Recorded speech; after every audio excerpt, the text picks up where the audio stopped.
Entonces, ahora sí, vamos a obtener el ángulo de este número completo. Sabemos que la parte real y la parte imaginaria son negativas, por lo tanto la parte imaginaria va hacia abajo, mientras que la parte real va hacia la izquierda, de tal forma que el número complejo se proyecta en el tercer cuadrante. Y yo puedo obtener este ángulo, el que va de aquí a acá, por medio de la siguiente expresión.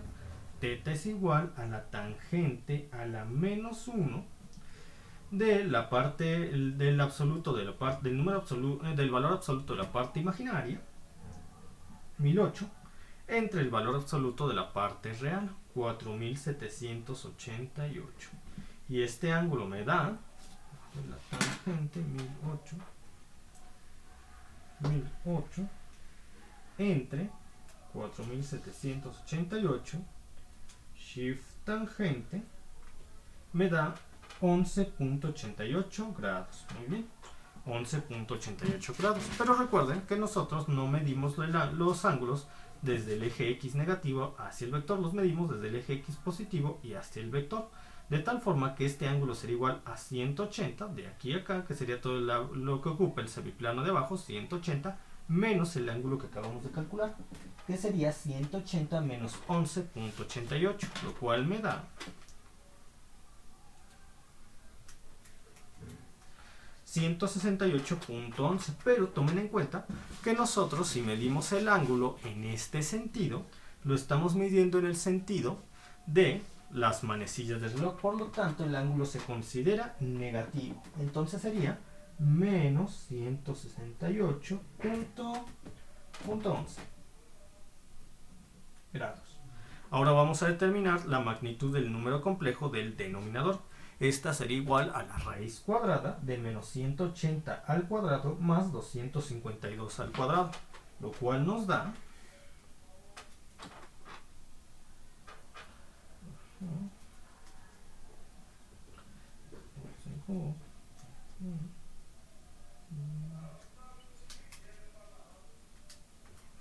nos da 309.68. 309.68. Ahora vamos a determinar el ángulo. Para el caso del denominador tenemos que el número complejo, su parte imaginaria es positiva, por lo cual va hacia arriba, y su parte real es negativa, yendo hacia la izquierda, de tal forma que el número complejo del denominador se proyecta sobre el plano complejo en el segundo cuadrante. Y yo voy a poder obtener el ángulo alfa, que se mediría desde el eje X negativo hacia acá. Este es igual a la tangente a la menos 1 del valor absoluto de la parte imaginaria, 252, entre el valor absoluto de la parte real del denominador, 180. Y esto me da 252 entre 180. Entre 180 me da shift tangente a la menos 1.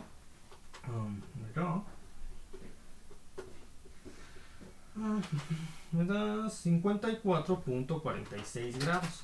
54.46 grados de aquí a acá. Entonces ya puedo medir el ángulo que va de aquí a acá, porque yo sé que el ángulo en el semiplano de arriba sería 180, entonces de aquí a acá sería 180 menos este ángulo, es decir, 180 menos 54.46, lo cual me da 125.53. 125.53, que es el ángulo que estaría escribiendo en el resultado final. Es el ángulo que estaría escribiendo en el resultado final, y como sé que lo estoy leyendo en el sentido contrario a las manecillas del reloj, esto es positivo.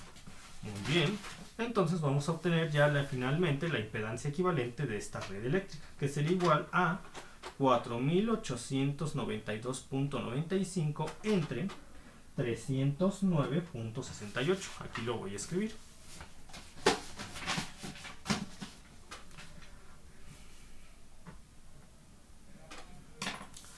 Sería 4892.95 entre 209.68. Esto es igual a 15.8. 15.8. 15.8 cis B El ángulo, ahora tendríamos lo siguiente, tendríamos menos 168 menos 125.53. ¿Y cuánto nos da? Menos 168.11 menos 125.53. Esto me da menos 293.64 grados.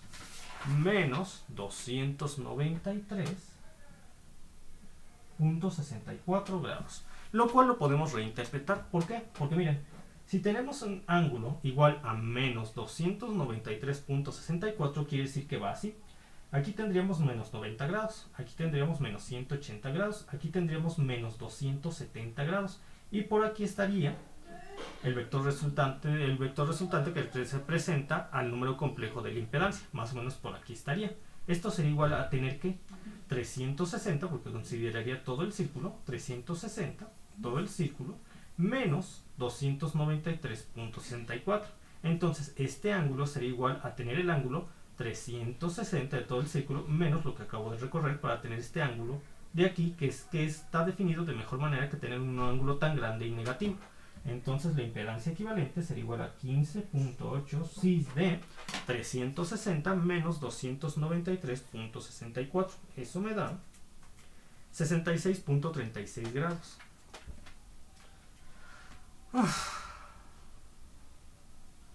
Sí, 66.36 grados. Y ya escribí mal. Bueno, 36, lo voy a escribir otra vez, se ve feo. Sería 15.8 cis de 66.36 grados. Y habría ya casi terminado este ejercicio. Ahora yo voy a reescribir esta impedancia equivalente en coordenadas rectangulares porque lo tengo en coordenadas polares. Para ello, yo sé que la parte imaginaria corresponde al coseno de 66.36 por 15.8. Eso me da, con la calculadora en DEG, claro, eso me da 6.33. Y la parte imaginaria sería igual al seno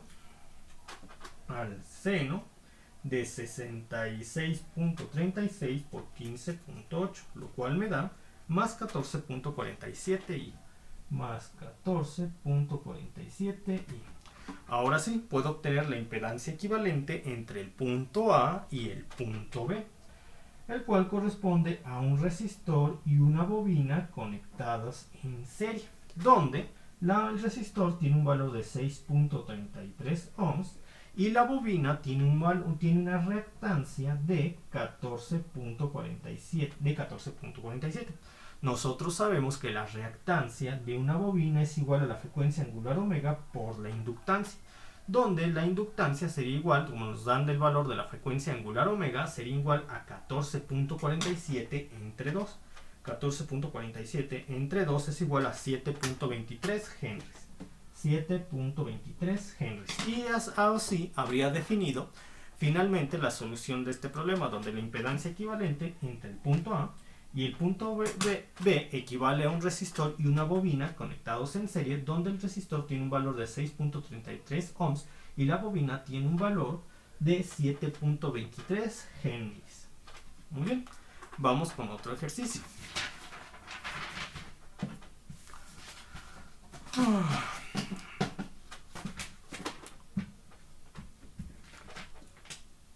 Tengo la siguiente red eléctrica.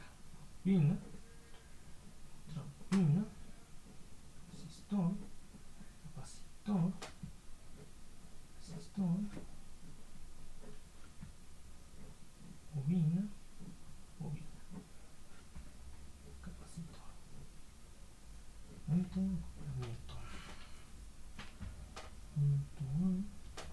punto B. Marca. Tenemos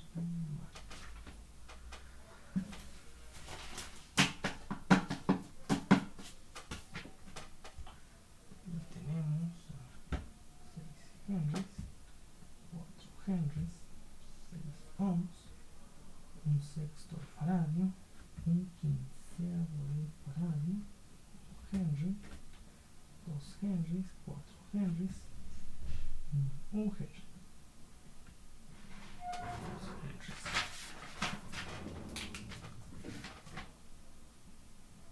Vamos a ver eso. 6, 4, 3, 4, 1, 2, 4, 1, 4, 1, un sexto, un quinceavo, 6. 6, muy bien, ya está. Muy bien, entonces lo que me conviene a mí es reescribir esta red eléctrica en términos de las impedancias de elemento, donde sé que la impedancia de la bobina es igual a I omega L y la impedancia del capacitor es igual a 1 entre I omega C. Reescribimos esta red eléctrica, tendríamos lo siguiente.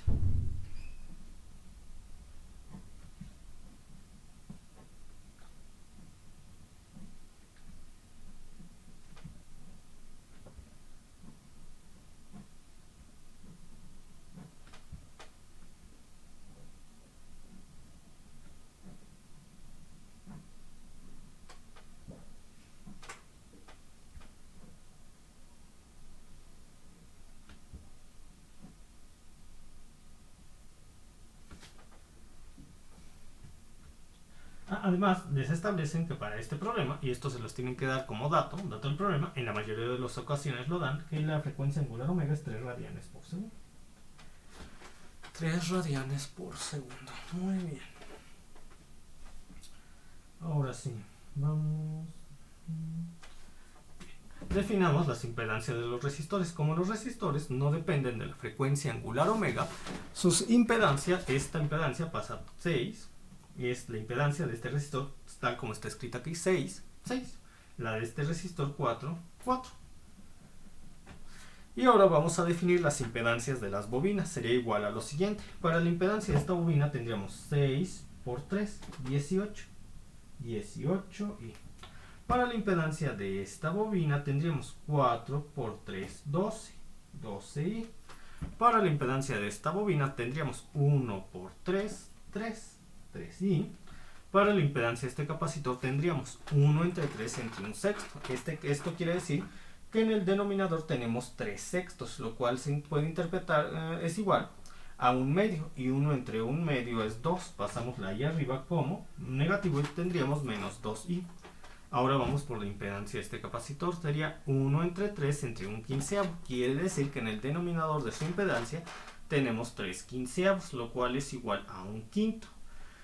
Y 1, un quinto, 3 quinceavos, un quinto, dejen ver, sí, un quinto, y 1 entre un quinto es 5, pasamos la i arriba como menos 5, y la impedancia de las bobinas sería 2 por 3, 6i, de esta bobina 4 por 3, 12i, de esta impedancia mutua 1 por 3, 3i.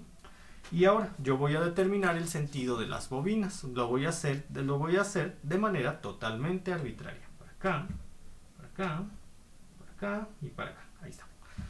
Ahora voy a obtener la impedancia mutua entre los nodos A y B. Para ello simulo que entre el nodo A y B existe una malla, que en este caso la fuente de alimentación imaginaria estaría cerrando a la malla 1, a la cual se encuentra asociada la corriente circulante J1. Esta es la corriente circulante J2. Y esta es la corriente circulante J3. Bien, como ustedes pueden darse cuenta, la fuente de alimentación siempre estaría cerrando a la malla 1. Sin embargo, esta podría haber sido la malla 3 o malla 2, y esta también podría haber sido ya sea la 3 o la 2. No importa qué valor tengan estas, ya sea esta malla 2, malla 3 o malla 3 o malla 2. Lo importante es que esta, la que cierra la fuente de alimentación imaginaria entre los nodos A y B, en función de los cuales se quiere obtener la impedancia equivalente, siempre sea la malla 1. Y ya sea como ordenen esto, 2 o 3 o 3 o 2, van a obtener el resultado correcto siempre y cuando esta sea la malla 1.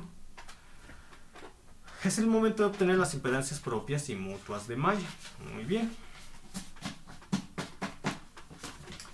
Ahora voy a obtener la impedancia propia de malla 1. Veo hasta este punto si no existe algún problema, algo que se haya pasado por alto.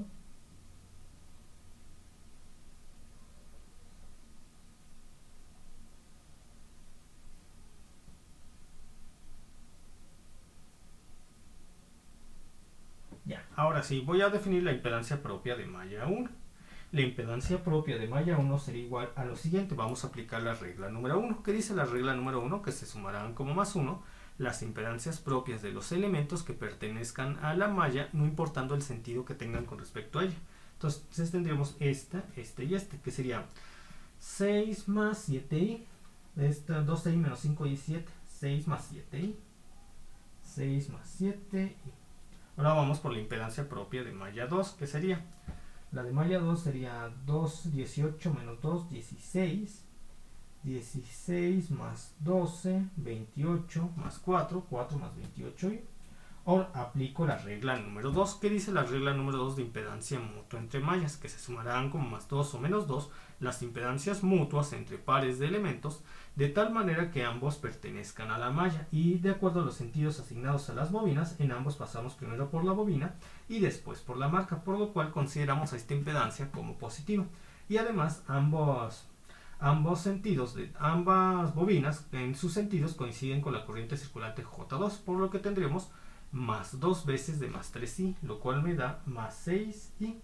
Finalmente tenemos que la impedancia propia de malla 2 sería igual a 4 más 34i. Y reverso rápidamente, viendo que no haya algún error. Tenemos 30, sí está bien. Y 4 más 34i. Ahora vamos a determinar la impedancia propia de malla 3, sería 3,3. Esto sería igual, aplicando la regla número 1, tendríamos lo siguiente: 4 menos 5i más 12i más 6i. Entonces tenemos 6 más 12, 18. 18 menos 5, 13. 4 más 13i. Y aplicando la regla número 2, tendríamos que tanto para la malla, la bobina de 6 como la de 12i, de acuerdo a los sentidos asignados a los elementos, primero pasamos por bobina y después por la marca, y ambos sentidos coinciden con J3, de tal forma que tenemos más 2 veces de más 3i, lo cual me da más 6i. Y esto nos da 4 más 19i. Ahora vamos a definir la impedancia mutua entre malla 1 y malla 2.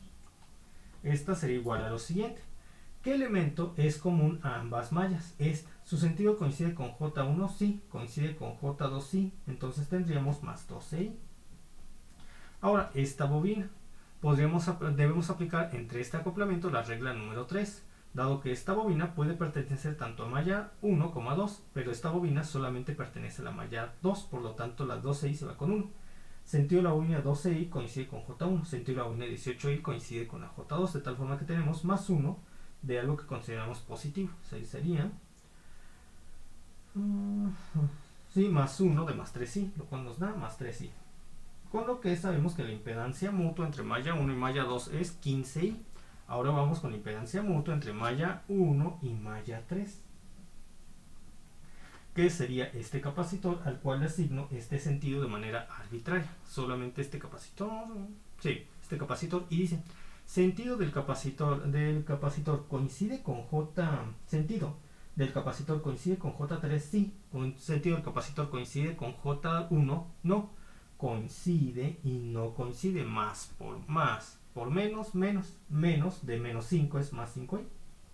Ahora vamos a definir la impedancia mutua entre la malla 2 y la malla número 3, la cual es igual a lo siguiente: 2,3 o 3,2.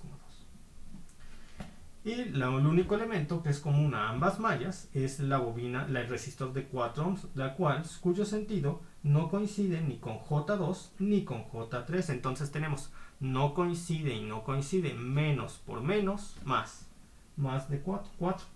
Y así habríamos definido las impedancias propias y mutuas en todos los elementos. Ahora, yo les voy a pedir que de tarea para practicar, ya que tienen todas las impedancias de elementos, tanto propias de malla, dado que tienen todas las impedancias propias y mutuas de malla, ya solamente tienen que utilizar la expresión que siempre ocupamos para calcular la impedancia equivalente entre el nodo A y el nodo B.